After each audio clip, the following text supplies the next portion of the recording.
আমার চেয়ে অনেক যোগ্য মানুষ আছে। আমি চেষ্টা করেছি, আলম ভাই, রচিত ভাই, নুর ইসলাম ভাই জানে, আমি বলেছিলাম যদি লতিফ ভাই সভাপতি করে খালেদুজ্জামান সেক্রেটারি, আমরা একটা প্যানেল করি। আমার তো চন্ডু ভাই সেক্রেটারি করে, খালেদ ভাই সভাপতি, আমরা একটা প্যানেল করি। যদি ওটা করাইতে পারতাম, আমার জীবনটা এই বছর নষ্ট হয়েছে। কারণ আমি হয়তো ব্যবসা করে অনেক টাকা কামাইতে পারতাম, হয়তো এমপি মন্ত্রী হইতে পারতাম, কিন্তু আপনাদের যে ভালোবাসা পাচ্ছি তখন হয়তো এটা পাইতাম না। সুতরাং আমি কোনোদিনও বলি না কাউকে রাগান্বিত করে।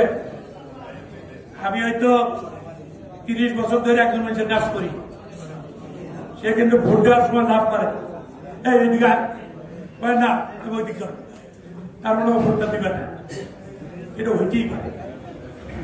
আমি যখন এবার নিজে নিজে কাজ ছোট করছি, আমি কোনো প্রতিদান চাইতে পারি না।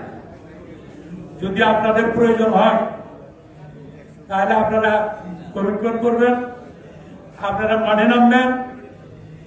আমি মিজানের বিষয়ে একটা কথা বলি, সে তো একটা গার্মেন্টসের ব্যবসায়ী ছিল, সে কি এয়ারপোর্টের ব্যবসার ঘরে কোনদিন ঢুকছে? যার কাছে যেটা নাই, আপনি যদি তার কাছে যেটা চান সে দিতে পারবে। আপনারা কেন দিচ্ছেন? আপনাদের দেওয়াটা ভুল হয়েছে। আপনাদের একটা ফাইল দিছিল, আপনারা কেউ দেখেন নাই ফাইলে কি। ফাইলের মামলার বাদী তো আমি, রায় আমি নিয়েছি, ওরা ফাইল করছে, আপনারা ওদেরকে শুনে ভোট দিয়েছিলেন। আমার বক্তব্য হয়েছে, আমি যে 30 বছর আপনাদের কাছে পরীক্ষা দিচ্ছি, এরপর কোনো নাই। আমি যতবাদের সময় 20 দিন আমার অ্যারেস্ট করছে, আমি ছুটে আসছিলেন।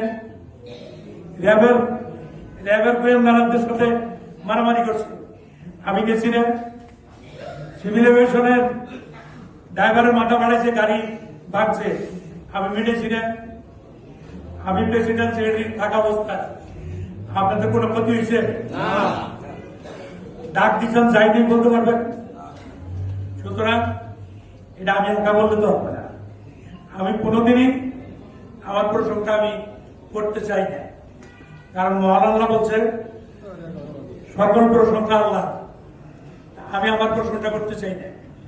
এ পর্যায়ে আপনারা আমাকে নুর ইসলাম ভাই বলছে বসতে চান, আমি লাভুরে ফোন করছি, সেলিম ভাইরে ফোন করছি, চন্ডু ভাইরে ফোন করছি, ফজলু ভাইরে ফোন করছি, সবাই ফোন করছি, কারণ আমি এটা মিলন মেলা করতে চাইছিলাম। তারা আসে নাই, আপনারা তাদের নিয়ে আবার বসেন। আমি যে কোনো ছাড় দিতে আমি প্রস্তুত আছি।